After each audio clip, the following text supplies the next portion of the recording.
I want to say a massive thank you to my friend YeahmanTV for featuring on this video. He did a great job on the narrations.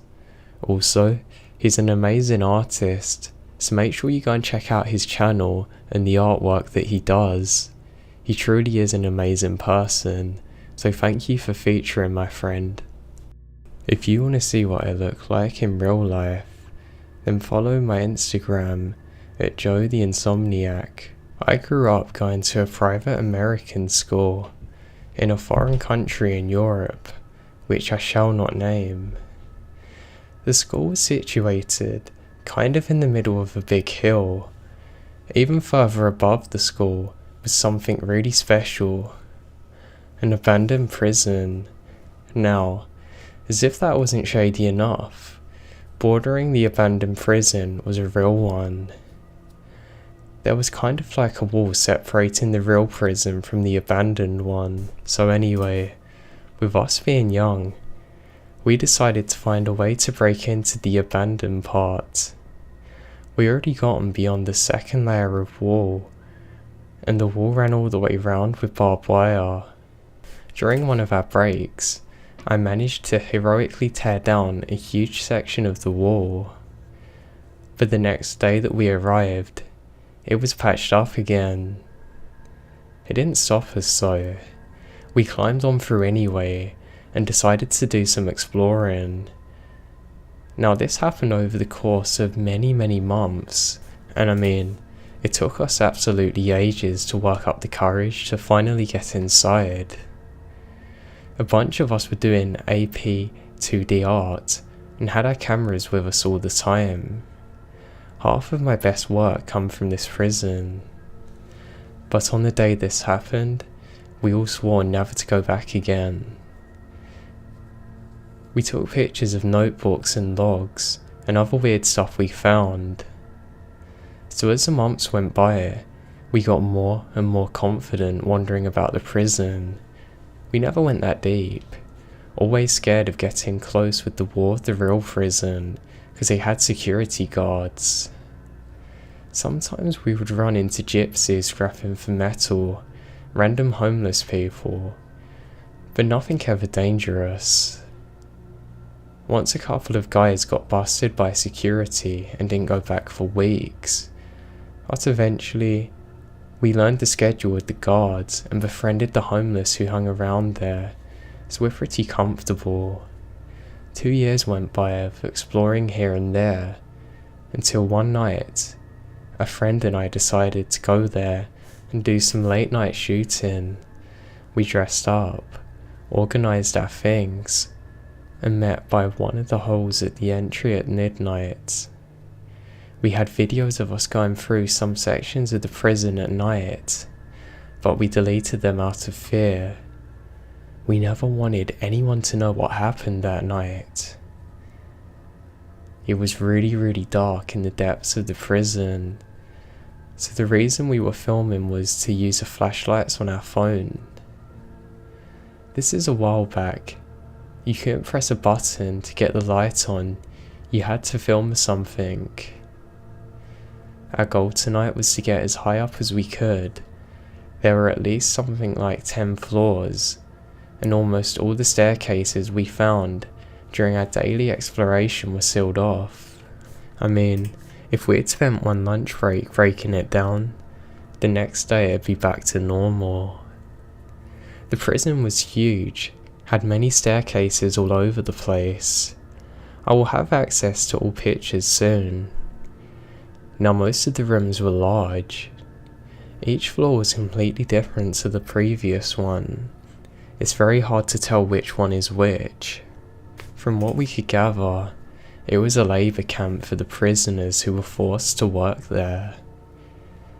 We found some rooms completely full of shoes, another room that had random patterns everywhere. Some rooms had a lot of mattresses stacked upon each other. You get it, a whole lot of creepy ass rooms with random stuff everywhere. Every new floor we explored was totally a new surprise. It kept becoming more and more difficult to find ways to go higher, but eventually we found it. And that's what we came to do for the night, get on the roof. As I mentioned, this prison was on a hill, so the view was beyond fantastic. We thought to go at night because the guards are going to have a harder time seeing in the dark. We kept digging deeper and deeper. It got darker and darker. There were dripping noises everywhere around us. We couldn't tell if we were alone. We eventually got to the desired staircase and went up it. There become fewer and fewer windows until we're climbing up into the darkness. I'm shaken as I even type this, just remembering the terror. Nonetheless, this is the only unsecured entrance, so we kept climbing and climbing. This is when things started getting weird. The stairs were in the form of a zigzag with no railing, so you couldn't fall down the middle. To get to this staircase, you had to go through a long and dark hallway. Once you're at the bottom of the stairs, there's almost zero light. So we began to realise that at the end of each zigzag, there were these holes in the wall. To get through, you'd have to pull yourself up to it, because it's just a tiny slit at the top. We flipped a coin and decided I was going to go through. I really wish that I never did. I crawled through the space and hopped inside to a little box that felt like a confinement unit with no windows or anything. You can't fully stand up, you had to either lay or squat. I looked in and found weird images plastered all around this place, and other disgusting stuff like tissues and explicit imagery. Injection needles were among some of the things I found. The worst part though, that's when I took a look at the notebook. The writing was in a foreign language, and I found a documented one called logs. There was a name followed by a sign in and sign out timestamp. The most recent entry was made a few days ago. I rushed out of that place like my life depended on it. While I was inside, my friend noticed that there are slits on every entry level. They were numbered and had a placeholder for a tag. 2 are cells. We noped the hell out of there and began climbing down when I reasoned to my friend, it's almost 1 AM. We need to get up now before it's too late. It took me some time, but I finally persuaded him to go back up, make it to the roof, then leave. When we went up and up, finally, we saw light. Delighted, we burst through the door completely without thinking. We began expressing our feelings of delight. Everything was going great, until my friend suddenly freezes in his tracks and tells me to shut the hell up right now and go to the staircase. In a state of panic, I ask him what he's going on about. The staircase we had just come from had a little house over from it that makes sense. He was looking at something over the edge of the corner. Then, I heard another voice which is not my friend's. We were both these two fairly well-off kids from American upbringings. The man was speaking a foreign language. I understood it, but we liked to frequently pretend that I didn't just to spy on people. He was used to me routinely pretending I didn't speak a word, so when the man said something, he just stayed quiet and motioned that I keep my mouth shut. My friend was signaling to me to get to the staircase when I heard the man yell, "Don't you dare move." I froze dead. I didn't know what to do. 5 men come out from the house. 2 are standing, the others are sitting on the curb of the roof. One push and they tumbled down to their death. They had pumped arms, bandanas, and swastikas on their arms. The prison had a lot of racists. The man then yells once again, "Come here." I nervously tell him in English that I don't understand.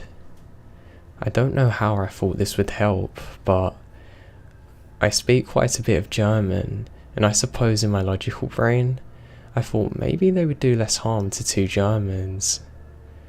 By luck, my friend happened to be Swiss and spoke it fluently.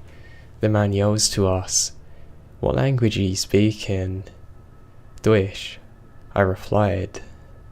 My friend looks over at me panicking, desperate to know what our next move should be. "Ah, Germans," the group laughs. I hear one of the men say to the others in a foreign language, they've seen the products. The head of the gang looks at us and comes closer. It was really dark, so I couldn't see what they had circled around, but there were black gym bags at their feet. "Come closer," he says to both of us. We come up closer to the group, and the man starts asking us questions in English. Who are we? Why are we there? And then asking personal questions, where we live, our full names, etc. The questions were clearly directed at making it easier to find out as much as possible. Neither of us had money, but we both had iPhones. We had no idea what they planned for us. One of the guys sitting gets up and says, "Do you see anything?" No, I shakily reply. Then he comes to my friend, asking the same question. For a brief moment, I glance over at the bags and suddenly wished that I was anywhere but there. Hell, I'd rather be in that cell than there. I wish we'd never come back. I think you can guess what was in there. The guys start discussing amongst each other what they're gonna do now. They didn't know I understood every single word. One of them kept pleading that we're stupid kids, and if we rough them up a bit, we won't tell anyone. Another one suggested that we're taken away. Meanwhile, I was trying to come up with an escape plan. The real prison was visible from where we're standing, but by the time the guards would have gotten up from there, we'd be long dead. The staircase where we come from was pitch black. We would stumble our way down and probably die. Either way, we're dead, so I go for plan C. Mr. Ringleader says to them that one of them should walk us home to see where we really live, and threaten us if we tell. That's when I had a better idea. The roofs. We could run back down the stairs, but the abandoned prison complex was huge, and basically many buildings of different sizes all near each other. You could hop down from the roof and escape via that way. Just as they're discussing what to do, my phone rings. That's my cue.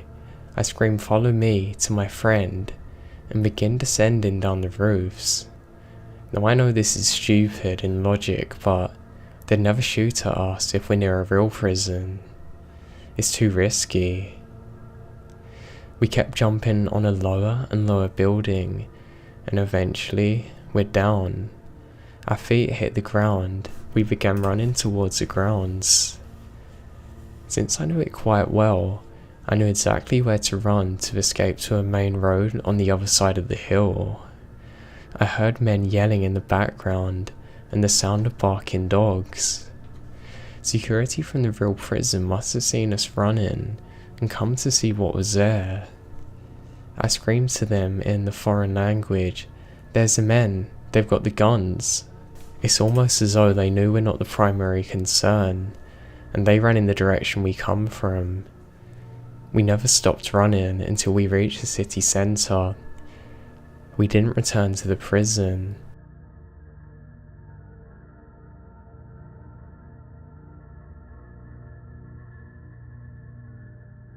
I'm a 19-year-old female, and a few years ago, I was about 17, me and a friend of mine decided to go drive around in the country and look for some cool abandoned buildings to explore.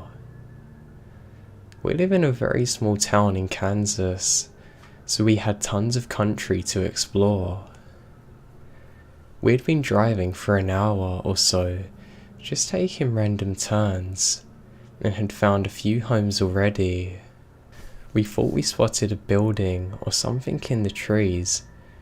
As we get closer, we discover it was a small shed, but not too far from the shed was a small rundown home. We pulled up the dirt driveway, and laying in the middle of the driveway was half a carcass of a deer. It was strange, but we lived in Kansas, and we're practically in the middle of nowhere, so we figure a mountain lion had gotten it. As we come up closer to the home, we notice that it wasn't just one deer. There were probably 20 or 30 that were half gone, lying in the yard around the home.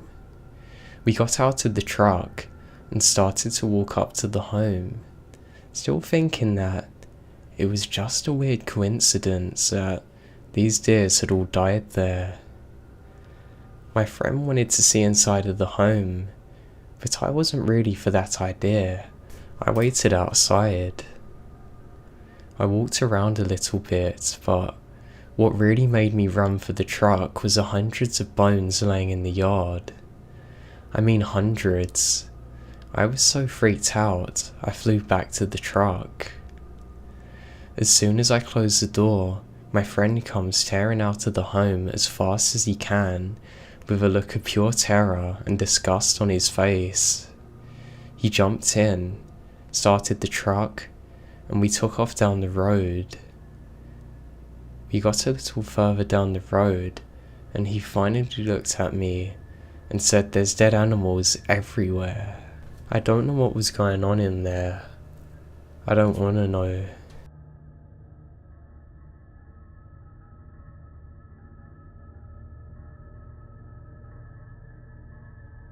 To give a little background, I'm a film student in college right now, and me and my buddies are always trying to find new locations to film our horror movies at. I make horror films, so all the places I'm looking for are abandoned. And tonight, me and a group of my friends, there's 10 of us in total, decided to check out this abandoned hospital down the street from our school. They had been there before and said it was a great spot for filming, and I should check it out. Tonight was at night.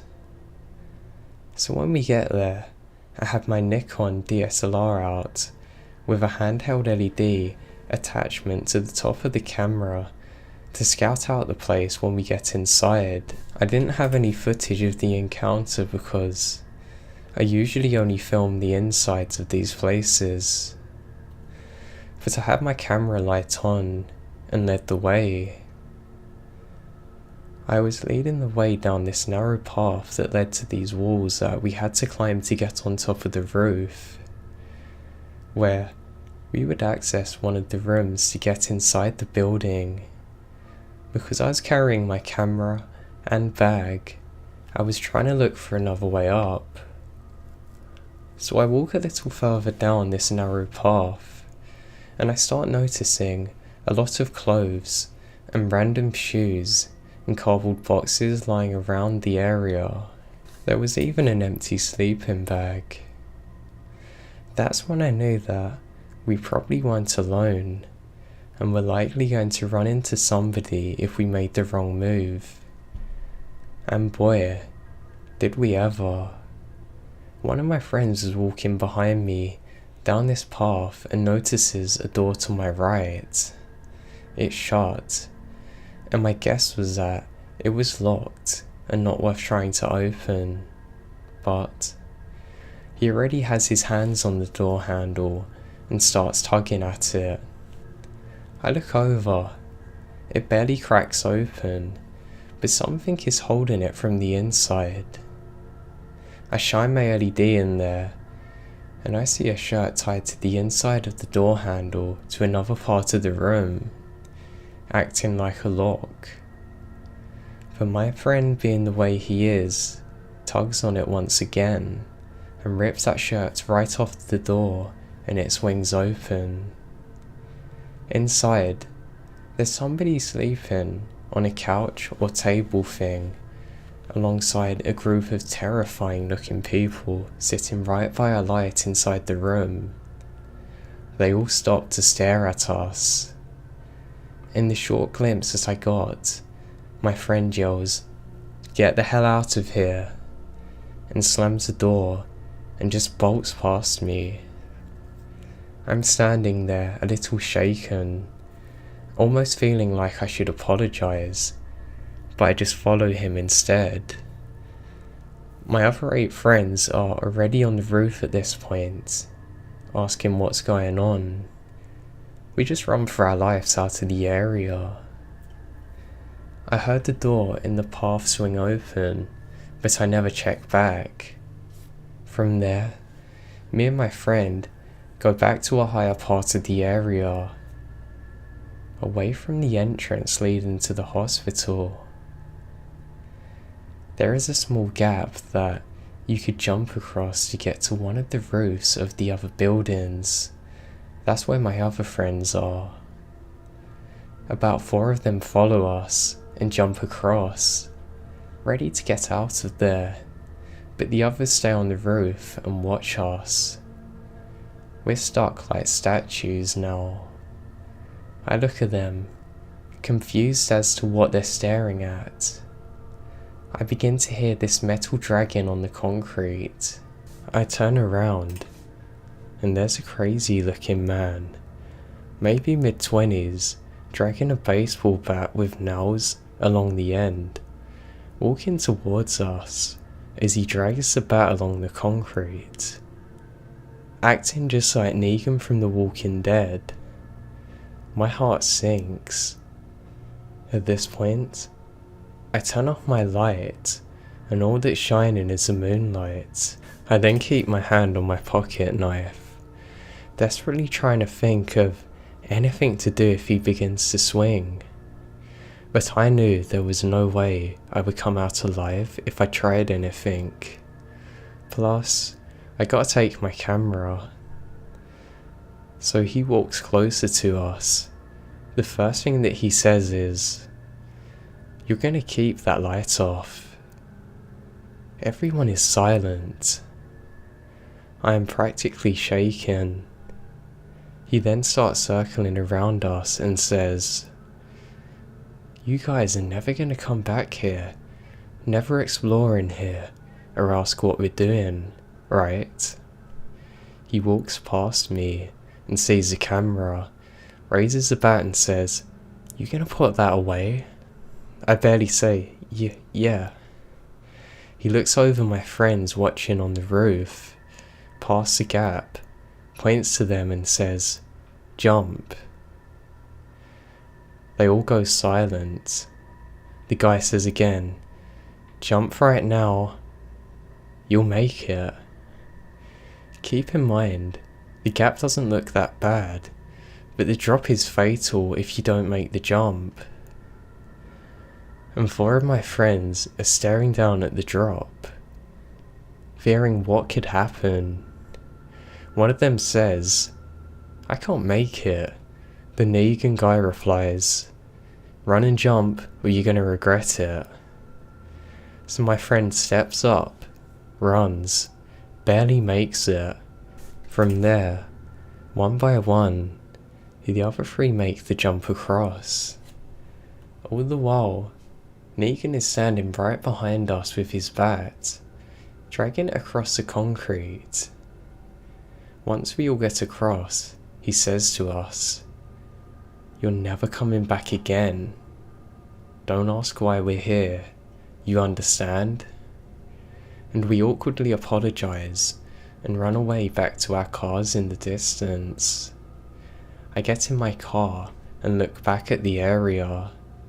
He's still standing there, watching us with his bat as we sped off. Realistically, We could have probably ganged up on him, but who knows what would happen if he swung at us, or what would have happened if there's others that had come out after us. What scared me the most about this was how disturbed and fearless this guy was. He'd definitely seen some stuff, and undoubtedly used that bat before on someone. He almost looked exactly like a killer out of a horror film. It was the calmness that really got to me.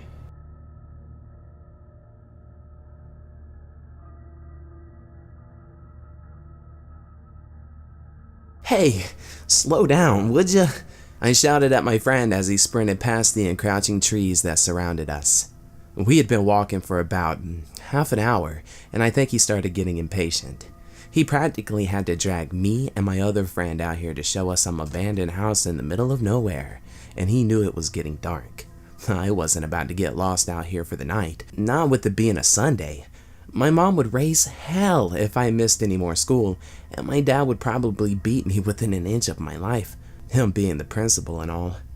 "You guys just need to speed up," he replied. "I want there to be enough time to show you to everything there is to see." I rolled my eyes. "Look, it's just some old house in the woods, Scotty. I guarantee we'll be done looking around within 5 minutes of getting there." "Oh yeah? Well, that's not what my brother told me," Scotty retorted, slowing down his run and breathing heavily. "He said that there was some pretty crazy stuff out here." "Like what?" my other friend Zach asked. Scotty turned to us, his smug face barely visible in the fading daylight. "Well, I'm not gonna tell ya until we're there, so let's get a move on." The three of us continued to walk at the same pace, our shoes crunching on the dead leaves that covered the forest floor. Upstate New York didn't have the largest woodland areas, but when it was late fall and the sun set on these dead trees, the woods were scary as heck. I wasn't getting scared though. I knew that Scotty just wanted to play a prank on Zach and I. This was all a ploy to get us to crap ourselves and run home screaming. His big brother was probably out here with some of his butthead friends, ready to jump us. "Oh, can you tell us why this house is so important?" Zach finally asked, breaking the silence that only the distant crickets had been interrupting. "Fine, I'll tell you a story behind this place, and we'll probably be there by the time I'm done." Scotty surrendered, turning to us and walking backwards. I kinda was hoping he'd trip and fall flat on his butt. "This used to be the house of Mary Very," he informed us, an eerie tone in his voice. "Well, who's Mary Very?" Zach asked. Even I turned and looked at him in surprise. Every kid in town knew about Mary. She'd been the meanest old crow I'd ever met. All the kids knew to stay away from her, because if you got too close, she'd smack you hard upside the head. No one would complain since she was so old and all. Disregarding Zach's ignorance, I said, "Well, didn't realize she lived out here. What makes you think this is her old house?" "Wait a minute. Who's Mary Very?" Zach demanded. Scotty ignored him too, addressing me instead. "Well, I know it's her house because my brother said it was." "You can't be that stupid," I said, unconvinced. Well, he could have been spouting a load of crap when he told you that. "But who the heck is Mary Very?" Zach repeated, clearly getting annoyed by our lack of explanation. However, we just kept ignoring him. I know he was telling the truth, because right after he told me, my dad brought him into the other room and started yelling at him. I don't think he wanted me to hear, but I could tell he was telling my big bro not to tell me about it. That's how I know he was on the up and up, Scotty explained. "Yeah, that's some solid evidence right there," I laughed. "Guys!" Zach shouted at the top of his lungs, sending an echo through the woods and causing a murder of crows to fly out from their perch. Their calls drowned out the crickets for a moment before they faded away with the birds. We both looked at him and said, "What?" "Who is Mary Very?" he asked the final time. "How the heck have you never heard of her?" Scotty asked. "I guess it was before my family moved here," he explained. "I had forgotten that he had moved into town after the old coot bit the dust." Mary Very was the single most heartless woman to ever live in this town. I once saw her kick a puppy that was walking by. She used to smack kids around with her cane for no good reason, and always threatened us to stay away from her home, even though no one knew where she lived. Jesus, why did she do all that? Zach asked, amazed. Heck if I know. The old bat didn't need a reason. She probably just did it because she could, Scotty replied. So why the heck are you dragging us out to our house? I demanded. Exploring some dead woman's empty house was not how I wanted to spend my Sunday night. My friend snorted. Because we can finally do what she always told us not to do. We can finally go on her lawn and into her house and break her windows and stuff. It's the ultimate revenge. I gave him a deadpan stare. Dude, that's the dumbest thing I've ever heard. She's dead, you moron. Who cares what we do to her house? You're missing the bigger picture, Scotty smiled. There's gotta be a reason she didn't want us coming around here. I bet there's some secret stash of treasure somewhere in that place. You know how old ladies don't trust banks and keep their money safe after the Depression? And she probably stuffed all her cash in her mattress or something. Raising an eyebrow, I asked, even if that was true, you don't think the police found it already? Or the real estate people? Or even relatives? He went silent for a minute. I say it's worth a shot. Whoa! Scotty fell backwards, tripping over a small garden fence and landing flat on his butt. Well, Zach and I couldn't help but laugh. Dang, man, are you okay? I asked, holding a hand out. Scotty grabbed my hand and we both pulled. Yeah, I'm fine, he groaned, a bit embarrassed, but otherwise uninjured. All three of us looked at the poorly kept garden. No plants grew anymore, just weeds popping up here and there in the dried up soil. We looked past the neglected garden to find an equally neglected lawn, which led up to a small broken down house. Holy cow, I told you guys it was out here. Scotty beamed victoriously, running past the garden and towards the house. Hold on, you dummy, I shouted out after him. Don't just barge in there. Scotty stopped and turned back to me. Come on, man, it's obviously empty. Well, that doesn't mean we should just start splitting up, I warned. A large grin spread over his face. Oh, how I wanted to crack him right then. You aren't scared, are ya? He teased. And I knew that was gonna come sooner or later.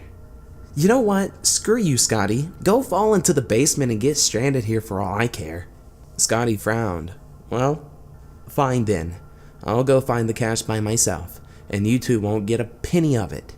And with that, he ran to the front door, kicking it and disappearing into the house. Ah, great, I thought to myself. Should we go after him? Zach asked. I shook my head. Well, that's just what he wants us to do. You realize he brought us out here to try to scare us, right? Yeah, I figured, he said, kicking the grass. Instead of following Scotty into the house, we walked the circumference of the yard. It seemed like a perfect circle. There was a house in the middle, the garden to the south, and a small utility shed to the west. There wasn't a road or even a walkway to be seen. How did she get to the main road from here? I wondered out loud. I was thinking the same thing. An old lady couldn't have walked all the way from town from this place, right? Zach asked. I have no idea, I replied. It didn't make any sense.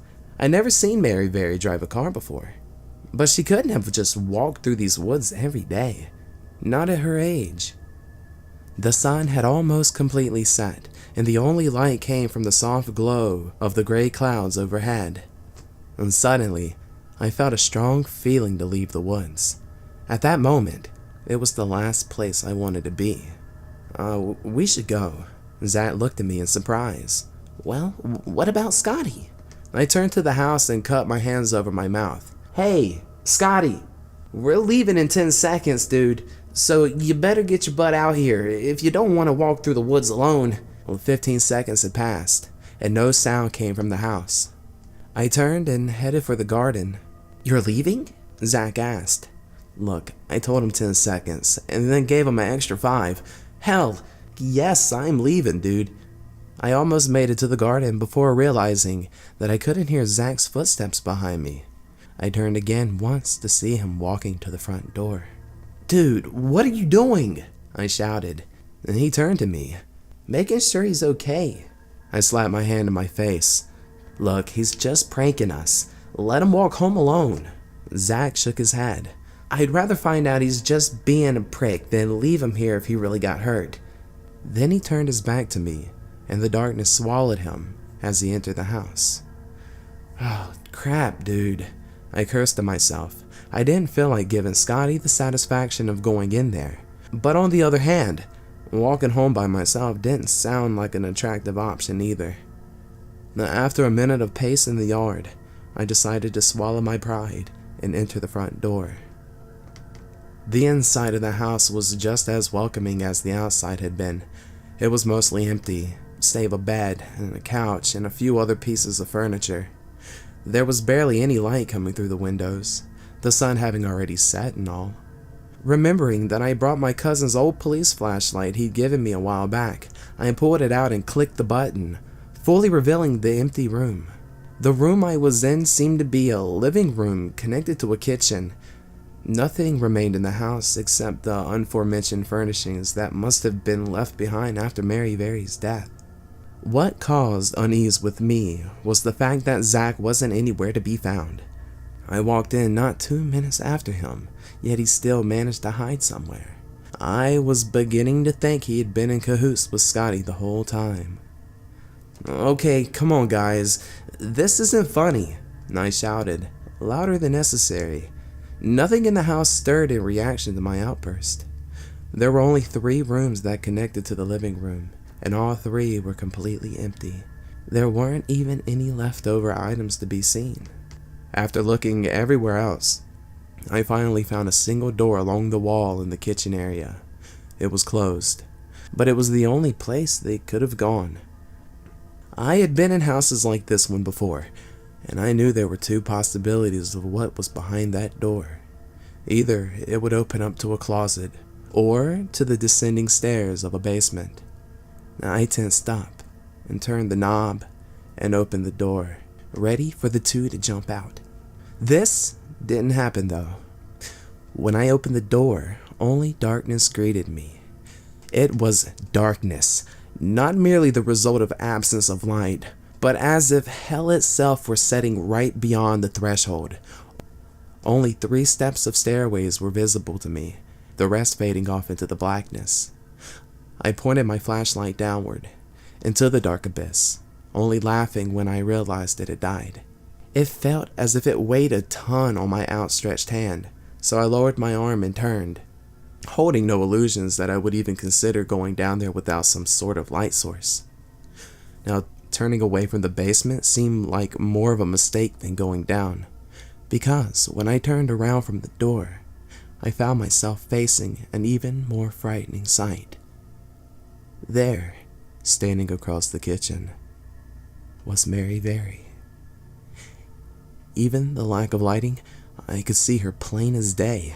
She was wearing a white gown with long sleeves and some sort of bonnet that covered her head. She also wore heeled shoes with white roses on top. I stood there, looking at her with eyes that bore terror and confusion. She seemed to only regard me with hatred and anger. Her brow was furrowed and her mouth contorted into a vicious sneer that gave off malicious intent. I could feel her negativity radiating, squeezing my very soul with this oppression and suffocating me with little effort. My breathing became short, sporadic, and my whole body shook violently. But I couldn't move otherwise. She stepped closer, not cautiously, but forebodingly, like a lion would stand against a threat to its den. Well, in this case, I was the ignorant creature who stumbled into the lion's den, not realizing the danger and ultimately having my life taken by a pair of claws to the throat. That's when I realized something that scared me far worse than the fact that I was standing in the presence of a dead woman. What truly struck my heart like a sledgehammer was the fact that she wasn't looking at me, but past me. She wasn't sneering at my presence, no, but the presence of something far more menacing. This force was behind me, just coming out of the bowels of the house. It must have climbed the steps from the basement when I had my back turned, and now it loomed over me, oppressing in its presence, but far more threatening than this dead woman. Now, Mary looked at me directly, and her expression changed from one of anger to one of sympathy. Her eyes began to water, and for some reason, so did mine. We both stood there for a few seconds, crying over something I had yet to even understand. I couldn't feel my flashlight in my hand anymore. I must have lost my grip on it, but I never heard it hit the ground. I didn't turn to face whatever monster stood behind me, but somehow, I knew it wouldn't make a difference. Then, I felt a hand on my shoulder. First it was just a firm grip, but then it squeezed hard, causing pain to shoot through my body. The pain only lasted a second or two, because then I felt my head shake violently before I fell to my knees.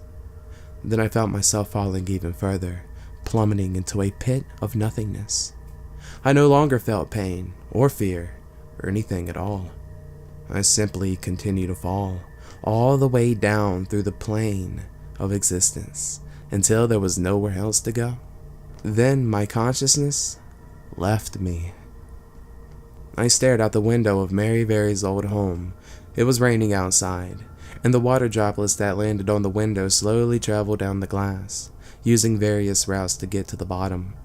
And outside, there were police officers, EMTs, and reporters, all gathering around the small woodland abode. Inside, I stood with 2 sheriff deputies on either side of me. Oh, I can't believe that psychopath was hiding out here the whole time.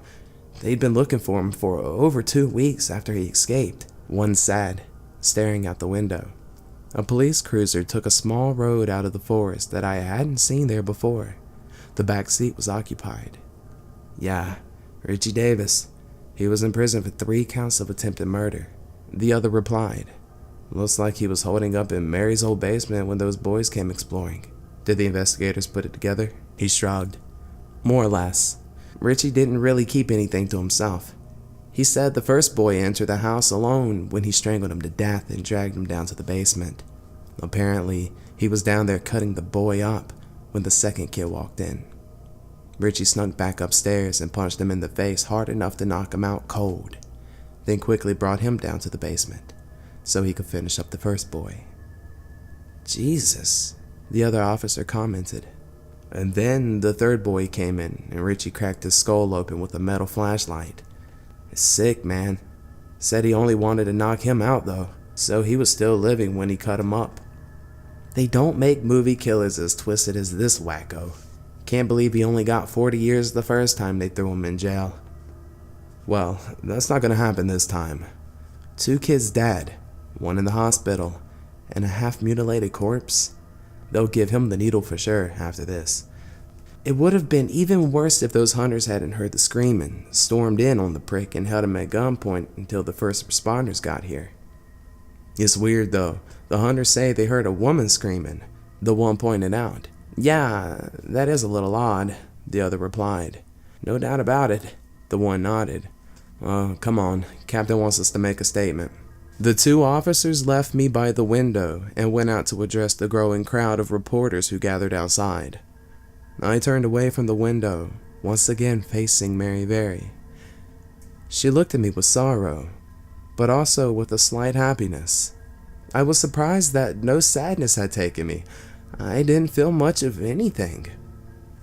Scotty stood next to Mary, giving me an apologetic look. He must have felt like this was all his fault.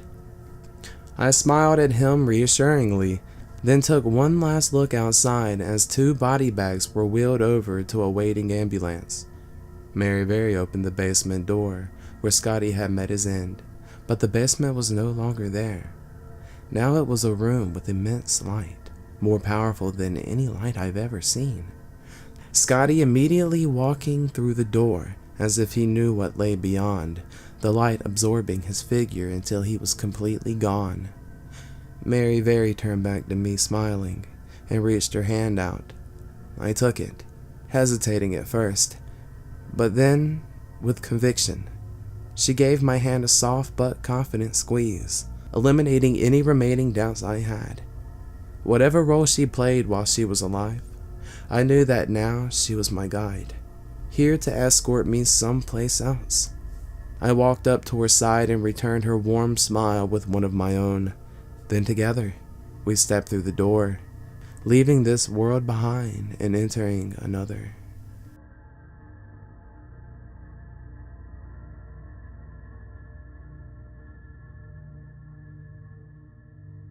Okay, so this was a little over a decade ago when I was a teenager. I live in a smallish town in New Zealand. In my area, there was an abandoned mental asylum that got closed down due to the abuse of patients. It is located deep in a valley, far away from civilization. The locals at the time shared ghost stories and that. The stories range from actual ghosts to old patients who have died but not left. They come back and walk among the wards. Basically, everyone up there knew how weird it was. At the time, the place was fully closed and empty, except for a few things. Lots of people had managed to break into the boarded up buildings and walk in the yards and so on. In fact, the swimming pools that the patients used back in the day were still being used by disabled people. There's a very strange old man who lives up there and is kind of like the caretaker of the land. You can all guess how he looked. Some friends and I decided we would go up there for the fun of it. None of us believed in ghosts and that. So we head up the valley, found a bush to hide our bicycles in. We left one friend there who didn't want to come to the bottom because he was worried if the old man or police come. I personally had a really strange feeling about the whole thing, but the feeling was outweighed by the excitement. But the strange feeling kept on growing as the day went on. It turned into the feeling that we're being watched. We come to the abandoned buildings. They're spooky, but cool. They were boarded up, but my friend was quite strong and is managing to rip some of the boards off, and we went inside. It was like you'd expect from an abandoned mental asylum that many other people had broken into. Lots of rooms, all of which are trashed. Now, the only ghostly thing that happened was in one particular room. All of the cell phones had no reception, but everything else was fine, all the other rooms. So we walk around for a bit in the main building. I still feel weird. Bing goes my cell phone.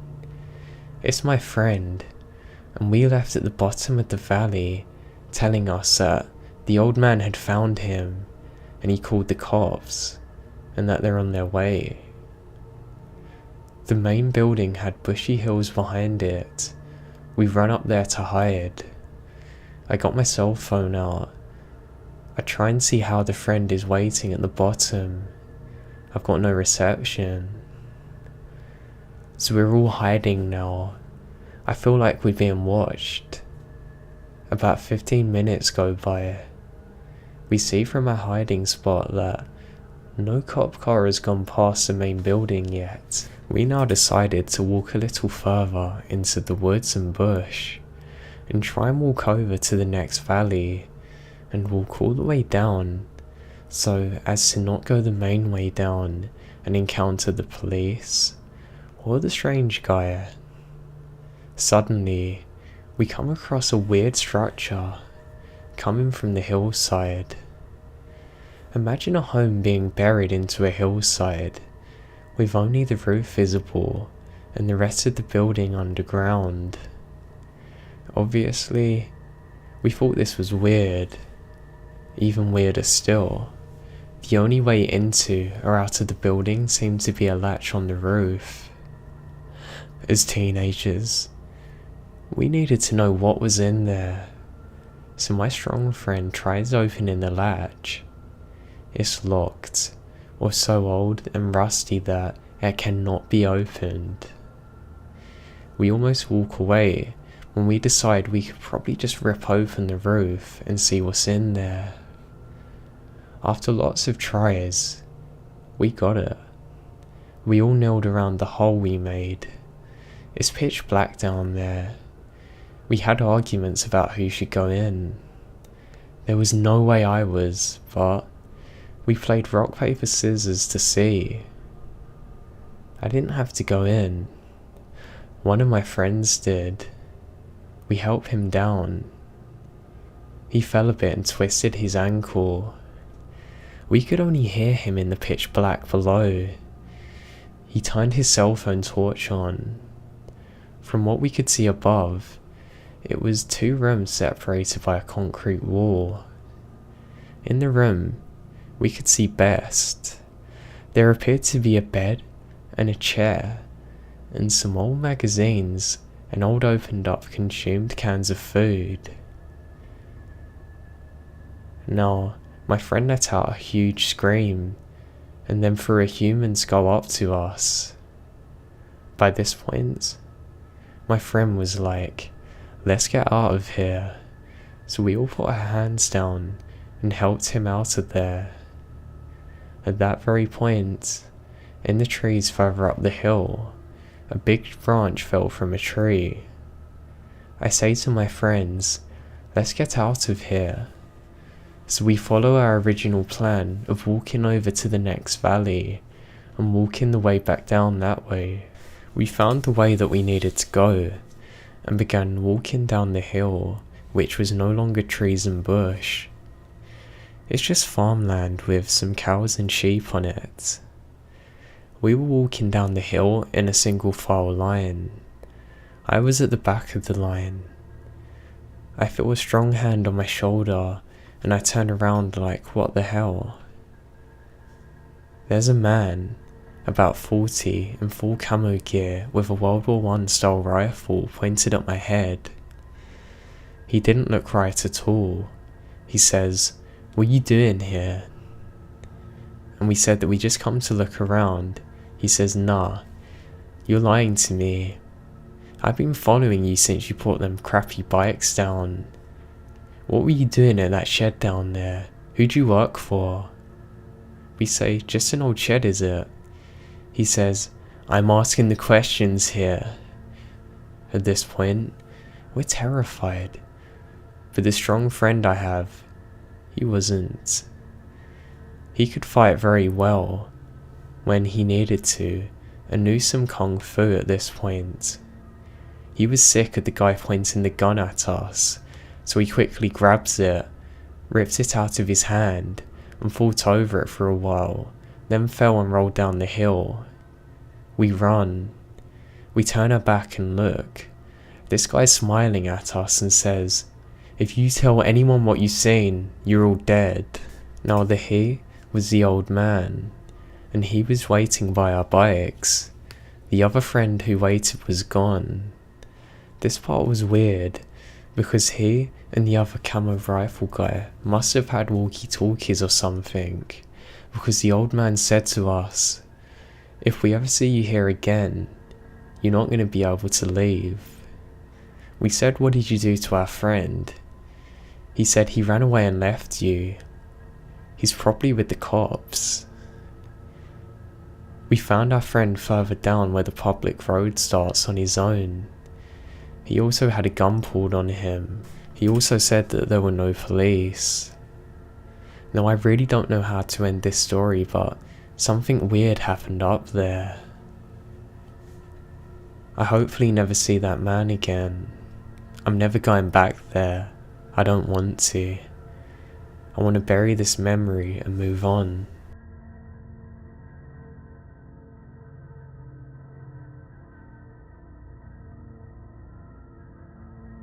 I used to visit my brother and sister in Tempe, Arizona, during school breaks because my town was incredibly boring.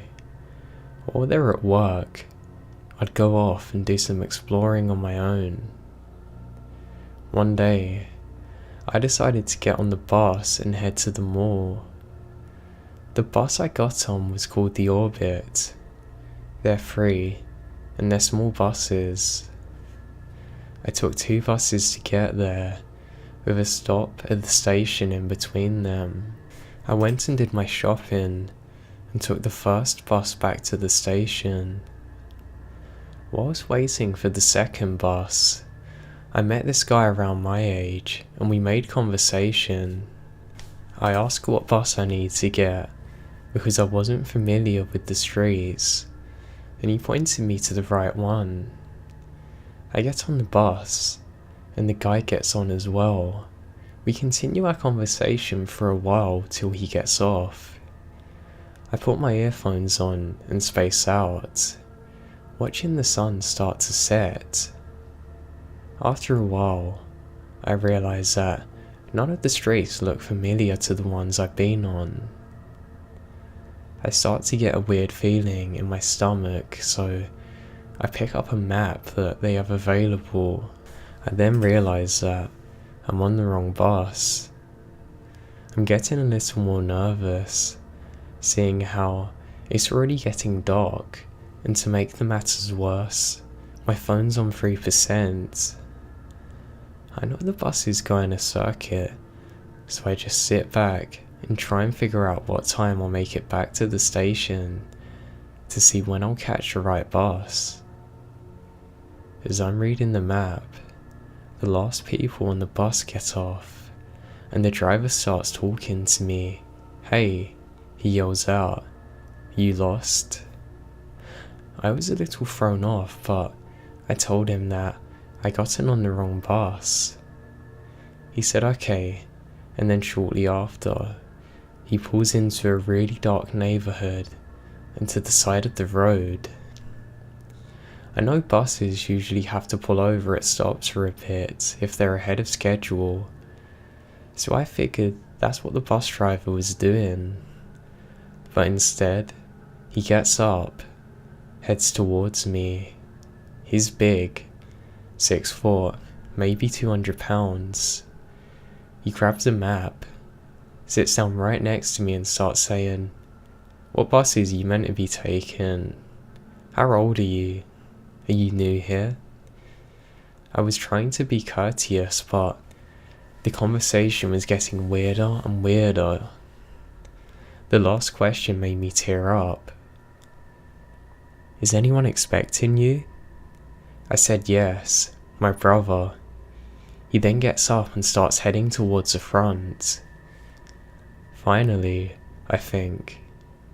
He gets to his seat. Instead of sitting down though, he shuts the doors, turns off the light in the bus. I'm sitting there, shaking and crying in complete darkness, and I see the silhouette of his shadow head back to me. He then sits down right next to me. Something in me snaps. I jump up, run towards the doors of the bus as fast as I can, and start banging and pushing on them until they open. I got out and ran as fast as I could, to a store or to a restaurant. As I'm running, I hear him yelling at me to stop, and I'm gonna regret it. Luckily I managed to escape him though. I ran for several blocks until I reached a cell phone store, burst into tears and they're crying, asking for a charger. From there, I call my brother, and he comes to pick me up. When my brother picks me up, I tell him what happened. He said he was going to call the bus company and report the driver. I should have been more careful. Unfortunately, I don't know whatever happened to the driver. I hope he got what's coming to him.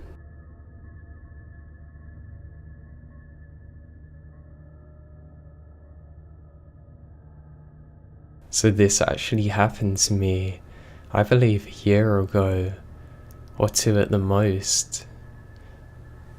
My friend Tate moved, and eventually I went up one weekend overnight to visit. Now, Tate and I liked playing video games, watching movies, but what we really enjoyed was to go outside and explore. In his old neighbourhood, there was a creek we could explore around for hours. So the next morning when I woke up, I said to him, "Is there anything like this around that we could explore near his new home?" Apparently so. So about a mile or so away from his home, there's a 7-Eleven.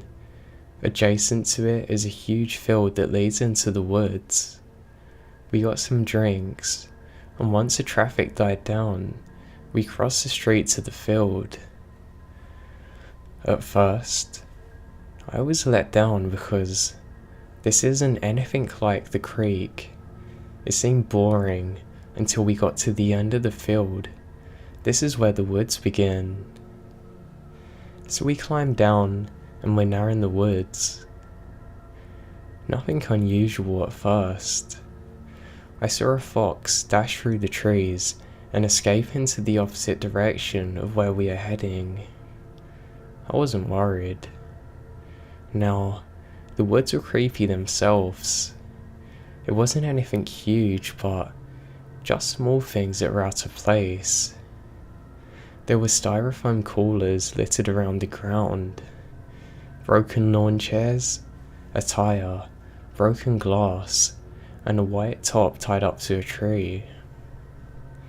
It was just strange. We joked about how people come down here to drink, or how somebody must have gotten into a car accident and now lives out there. Eventually, we go deeper into the woods, and to the far right of us is a home. It's not in the woods itself. It's pretty far off, but you could see it from where we were. Honestly, the home looked like crap. It was old, and looked like it was about to break down, and there was a lone ladder leading to the roof. On the ladder was a man wearing a reflective overall vest and a baseball cap, so we couldn't really see his face well. And also, it wasn't that close, but he saw us.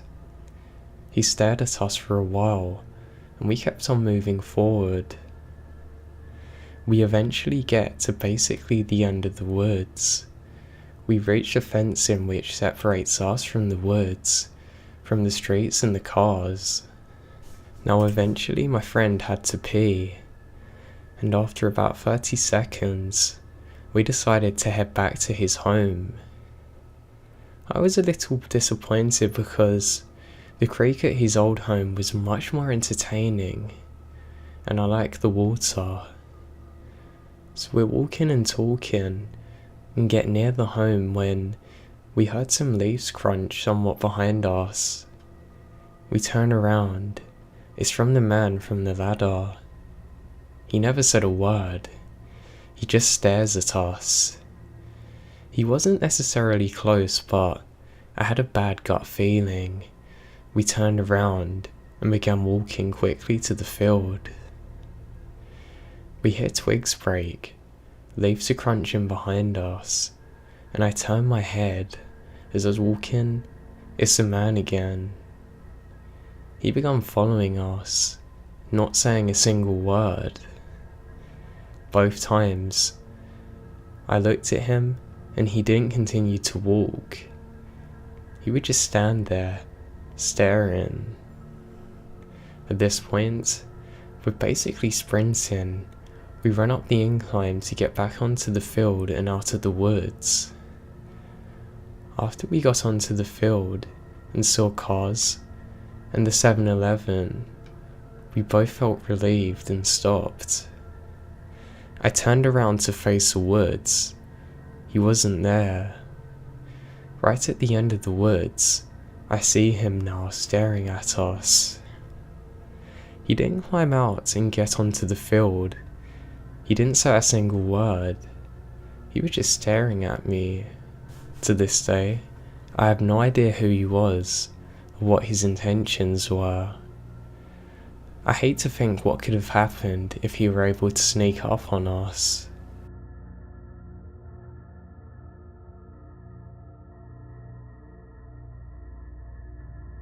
It came from the haunted house across the street. Written by Sir Scare Me. After my dad shared his Halloween tale about the disappearance of his best friend Jake in the town's old Lantern Man urban legend, I asked him if he would tell me another story, and he did. Several. We were actually up pretty late that night talking about my dad's childhood. My dad said he had experienced so many terrifying and bizarre encounters, he figured it would be best to start from the beginning. To give you a quick introduction, my dad's name is Martin, but his friends called him Marty growing up. He moved to a small town in Mississippi when he was 8 years old. It was about a 20-minute bike ride from the Mississippi River. It wasn't an ideal place to live, but his parents could not afford much better. My dad ended up spending the remainder of his childhood stuck in this town. He plotted several attempts to run away, but he wasn't able to escape until shortly after graduating high school. When his family first arrived to their new home, my dad immediately noticed there was something strange about the house across the street. It was 2 stories, but the top half leaned to one side like it could collapse at any moment. The old house was an eyesore for the neighborhood. Every glass window had been shattered and boarded up. It had once been painted a light green, but most of the color had been chipped away, revealing the dark, rotting wood underneath. The front lawn was nothing but dirt, with a short staircase leading to a roof-covered porch.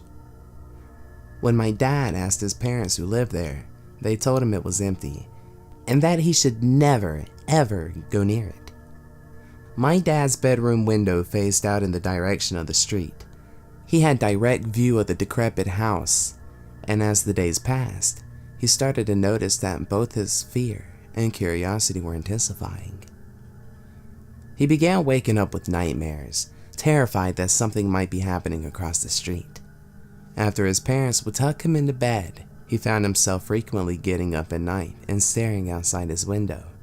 He wanted to make sure that all appeared safe before closing his eyes. About 2 months after moving in, my dad stood in front of his window late one night and noticed that there was something unusual about the house. It had always been an eerie pitch black, but that night, there was a light on the porch, flickering in the darkness. He was afraid, so like any young child would do, he went to wake his parents. His mom and dad followed him back to his bedroom and together peered outside his window, but the light was gone. The pitch black darkness had returned. My dad swore and promised that he saw a light, but his parents assured him that it was probably just a bad dream, kissed his forehead, and tucked him back into bed. The following morning was his first day at his new school. He would meet some of his best friends in his 3rd grade class. It was Jake, Boone, Grady, Parker, and my dad Marty. Now, they would call their group the High Five Troop.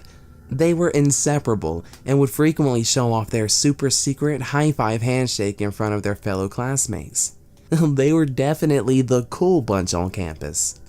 The boys were immediately fascinated when they found out where my dad was living.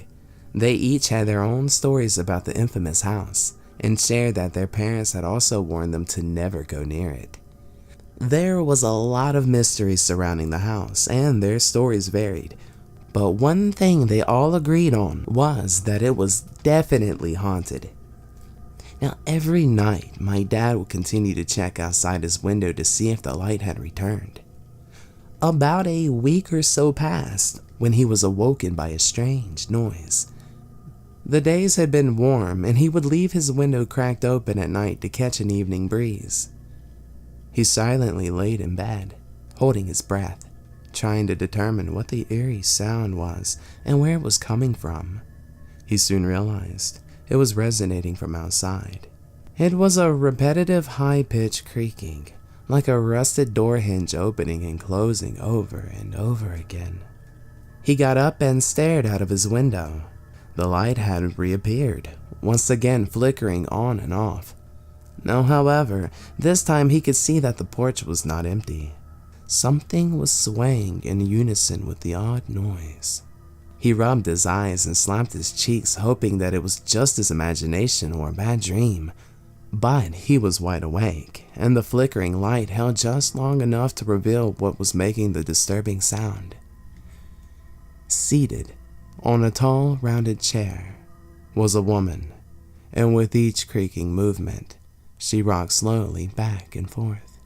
My dad was frozen in fear and remembers trying to scream for his parents, but all that exited his lungs was a heavy breath of heart-pounding emptiness. He watched as the woman slowly sat up from her rocking chair. The tall, mysterious figure began to rigidly walk down the porch stairs, across the dirt yard, and towards my dad's house. She stopped in the middle of the dimly lit street. Now, my dad says she was standing hunched over, with long gray hair that covered her face and dangled past her waist. He could see that her hands were raised out in front of her. She was holding 2 long crochet hooks and moved her hands back and forth as she stood knitting in the middle of the road. My dad was able to snap out of his paralyzing panic as he turned and raced for the hallway. He began hysterically crying at his parents' bedside. My dad tried to explain what he saw to his worried parents, but said he was barely able to speak clearly. His parents were finally able to calm him down, and his mom spent the rest of the night in the room comforting him. At school, he shared what he had witnessed with the rest of the High Five troop. They were captivated, and his story sparked the boys' imagination with suggestions on how my dad should approach the situation. One such bright idea came from Boone, who sarcastically recommended that my dad just walk over, ring the doorbell, and introduce himself to his freaky neighbor. Now, this got a good laugh from the group, but ultimately led to the concept for their final plan. The boys had all been told stories about the haunted house next door, but Jake, Boone, Grady, and Parker were ready to see for themselves. So, one night, they arranged to have a sleepover at my dad's house. They did not all fit in my dad's room, so they set up their stuff to camp out downstairs. With the hopes of catching a glimpse of the strange woman, the boys devised a plan to take a ball of yarn from their school's art supply closet. They would sneak out before it was dark and string each end from house to the other. They believed that if they were lucky, the knitting woman would take their bait and follow the line back to my dad's house. Jake was brave enough to volunteer to run one end of the ball of yarn up to the porch, while the rest of the troop kept watch. It was a success. The plan was now in place, and all the boys had to do was wait. Absurd idea, right? My dad asked me. Yeah, maybe just a bit, I admitted with a playful grin. Well, we were just a bunch of third graders, but guess what? The plan worked. My dad continued to elaborate. The idea was that the boy would take turns staying awake. Whoever was on watch was equipped with a flashlight and was ready to wake up the rest of the group if anything suspicious happened. The nearby kitchen window was left open for the purpose of both running the other end of the yarn inside the house, while also listening for the sounds of the rocking chair. My dad stayed up for the first hour, handing off the flashlight to Parker, before setting to his sleeping bag and falling asleep. He's not sure what time it was, or who was supposed to be on the lookout, but he was startled awake by a loud and familiar noise. He sat up, looking around the room. It was hard to see in the dark, and my dad started calling out to his friends, nudging them all awake.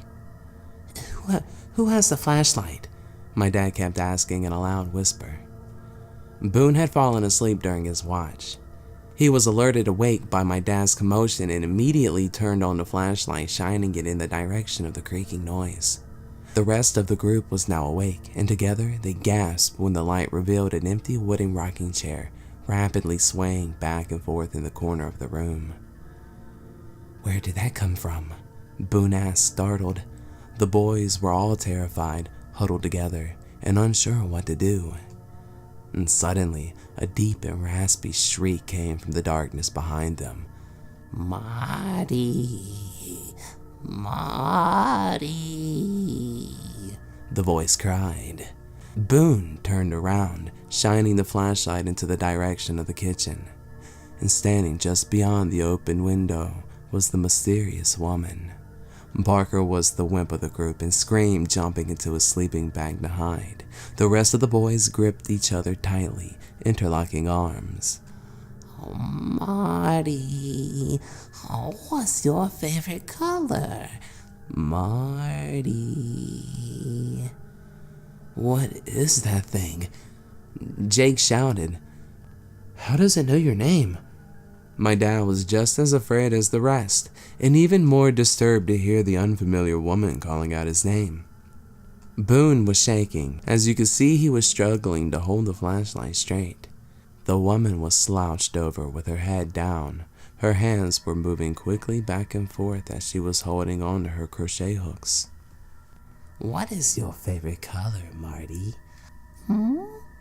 The woman said again as she began to move closer, one stiff and rigid step at a time. My dad was speechless, in a state of complete terror-stricken shock. Answer it, Grady shouted, shoving my dad in front of him. Marty. Oh, tell me, Marty. The woman had slowly walked her way from the kitchen and now was towering over the terrified kids. She slowly lifted her head, revealing a ghostly face hidden underneath her long gray hair. She stared directly into the beam of the flashlight. My dad still vividly recalls her sinister appearance. Her eyes were dark, empty holes. Her face was sickly white with wrinkles on top of wrinkles, and the bottom half of her jaw dangled loosely like it was dislocated. Ah, Marty, what is your favorite color? Marty, The woman scowled one last time before my dad shouted at his response. Marty, what is your favorite color? Marty? The woman scowled one last time before my dad shouted out his response. Blue! As soon as my dad answered, the flashlight bulb exploded. The room was again pitch black, and all at once, in unison, the boys all let out a horrified scream. And then, suddenly, the lights in the room turned on. What in God's name is going on down here? My dad's mom hollered. The boys were all frantically looking around the room, but there was no sign of the woman or her rocking chair. Everything was in order, like nothing had happened. The boys tried to explain what they had witnessed, but my dad's mom was clearly upset by their crazy behavior. They promised that they would keep quiet for the rest of the night, but requested that all the lights stay on. This was only the first of many bizarre encounters Jake, Grady, Boone, Parker, and my dad would experience. They all came to an agreement that they indeed seen a ghost that night, but the story doesn't end there. Not for my dad. The boys never saw the spirit of the rocking chair woman ever again, but my dad is pretty certain that she came back to visit him one last time. A couple short months later, it was Christmas. The last gift my dad opened was tucked behind a tree, in an unwrapped cardboard box. It had his name scribbled across the top in messy cursive handwriting. He slowly broke the tape seal and peeked inside. "What is it?" his mom asked with excitement. He reached inside and pulled out a fuzzy hand-knitted sweater. His mom began to smile. "Wow, that is beautiful. Who's it from?" "It doesn't say," my dad responded as he could feel a rush of fear-induced panic beginning to course through his body. His family never determined who the holiday gift was from, but my dad says he immediately knew. The first thing he noticed when he pulled out the sweater from the box was that it had been hand-knitted in his favorite color, blue. My dad says his mom forced him to wear the sweater that year for the family Christmas pictures. Somewhere at our house, stored away in an attic, or some of my dad's old childhood photo albums. He insists that if we look through his pictures, you'll find one of him wearing a blue sweater. It was a Christmas my dad will never forget, and a haunting gift he wishes he did not receive. "So, the ghost you saw, do you have any explanation for who?" Why? Or how the heck they knew your name? I asked him. Well, we were talking about the supernatural, so anything beyond understanding is possible, he retorted. But I remember that Christmas my mom kept saying the sweater reminded her of something Nana would have knitted. Did you ask your grandma if the gift was from her? I replied. I never had the chance to meet my grandmother. I'm not even sure what she looked like. We had no pictures of her. My dad responded in a softer tone. She had passed away shortly after I was born. Sorry to hear that. I never knew that happened. I sympathized. So, then you are saying you think maybe the spirit you saw was... You choose to believe what you want, my dad interrupted. In the town I grew up in, your truth is all you had, because nothing else made any sense. My dad paused for a brief moment. Well, to answer your question, yes, I do think I was visited by the spirit of my Nana. But what else did I have to believe? You see, without creating your own interpretations, finding a plausible explanation for the improbability of what you experienced, you would just go crazy. And some of us did. My dad ended his story by saying he still has a lot of unanswered questions about what he and his friends saw that night. But there was one thing that he did know for certain. He never wore that blue sweater again.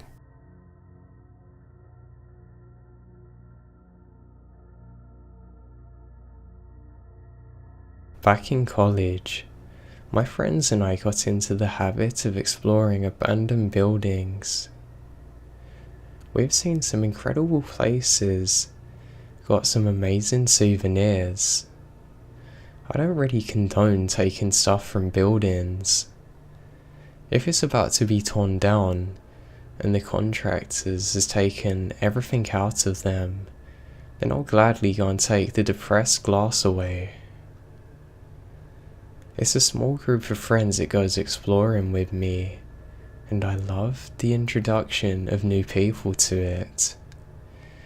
A friend of mine asked me to go on several occasions with him because he never went exploring before.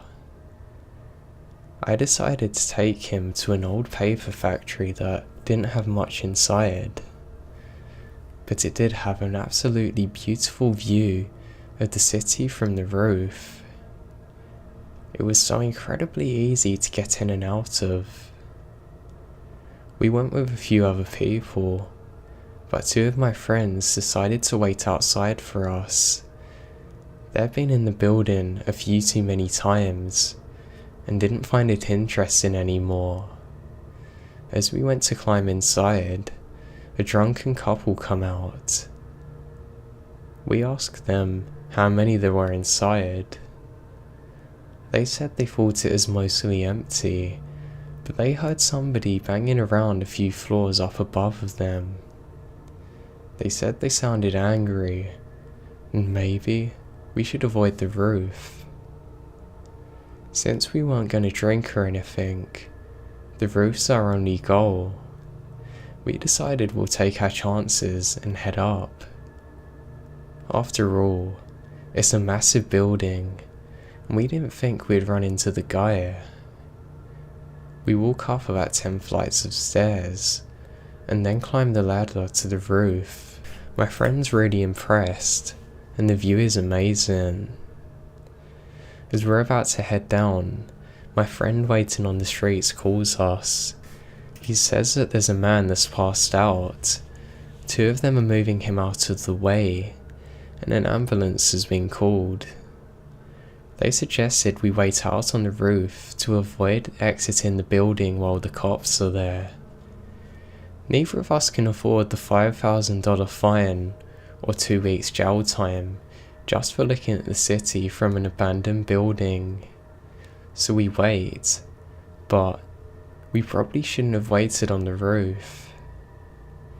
We get the all clear from my friend to come back down, and we head to the ladder. My friend goes first, and then our flashlight dies. The ladder is tricky to get onto when you can't see, and it's missing rungs. So I come down very slow in the dark, afraid of hurting myself. I hop down, and my friend tells me very quietly that he hears someone in the room next to us. I shrug it off. We already know people in the building.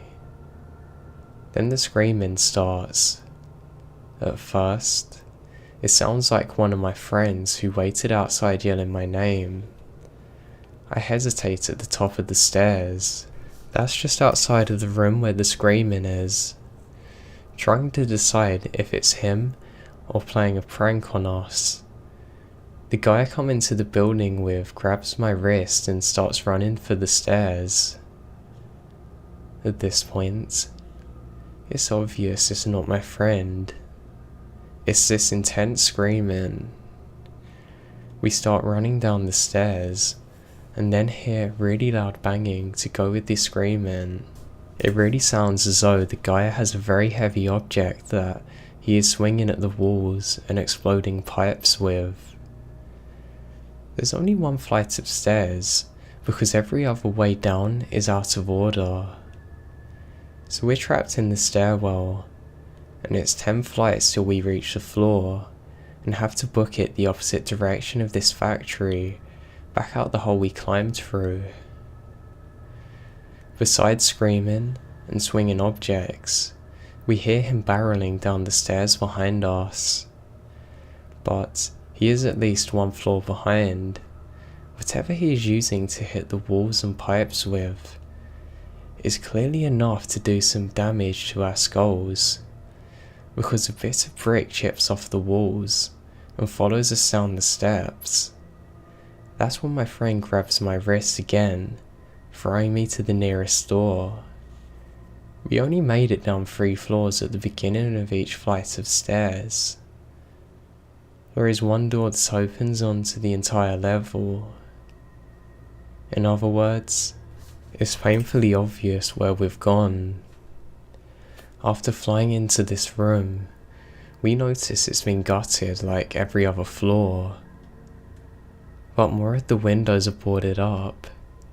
It's very dark. All that's in the room to hide behind are some pillars. We get behind one, huddling together. This guy stops outside the doorway to the room we're in, still screaming. It's terrifying. Then he begins swinging his weapons around, slamming it into the door frame.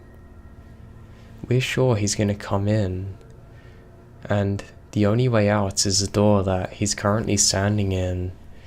Neither of us even look around, because we know that he's gonna be behind the pillar. We still have no idea what weapon he has. Nearly 4 minutes pass. He's still screaming. For whatever reason, he doesn't come to our room, but starts running down the stairs.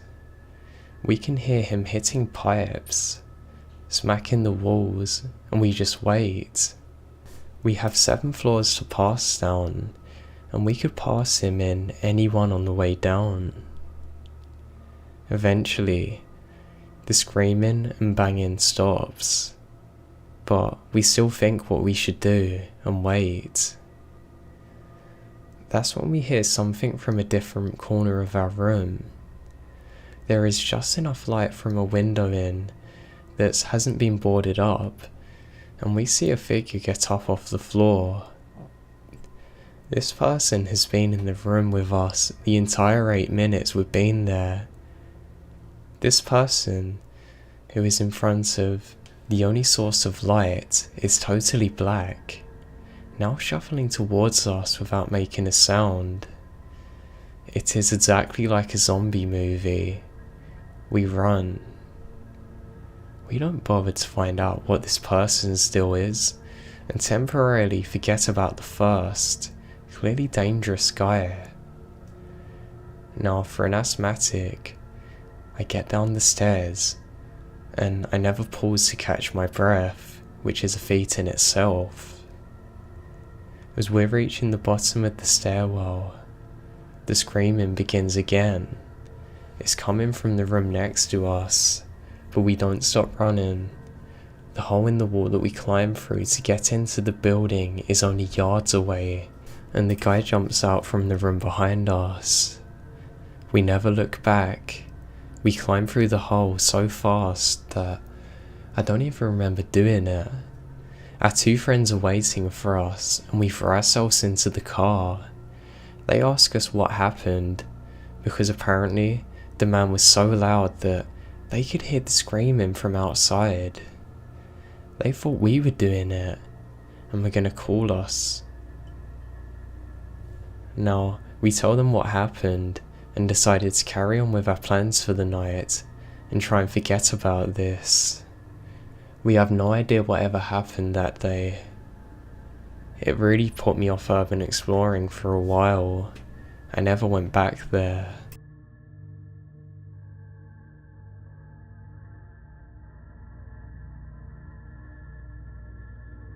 This happened to me in middle school, around the age of 12. My parents were really into helping the local area homeless. Every Thursday night at church, they would get together with a bunch of people and make lunches to hand them out around town. This meant that every Tuesday, my dad had an agreement with the owner of the local area food bank to go in and get some boxes of food to put in the lunches. I like to go with him on Tuesday nights because sometimes I got treats or toys or whatever else was there for a bit more atmosphere to the story. This food bank was the creepiest possible place in town. It was by some abandoned railroad tracks, a giant water house with not much else around it, except for this abandoned fairground across the street. At night, it had an unbelievably creepy vibe, especially in winter. I sometimes dreaded going to it because it got dark so early. One night, my dad was looking through the food bank as normal, and we're getting ready to leave. I held the front door open for him so that he could carry all of our stuff out, and he was then going to lock the door behind him. Well, as soon as I opened up the door, this car came speeding out of nowhere behind him. It looked to be a cop car, a sedan, something like that. Its headlights were off. The car pulls up literally just a few feet in front of me. My stomach then automatically drops. My dad grabs me by the shirt and quietly throws me back inside, telling me to turn the lights off, lock the doors behind me. I opened the door a crack because I was certain my dad's about to die, so I'm standing there in this abandoned building, terrified of what's gonna happen next. These men regarded me, look at each other, get back into the car. They then drive away, very slowly, and my dad and I hightailed it out of there. I completely believe that if I wasn't there that night, my dad would have got killed.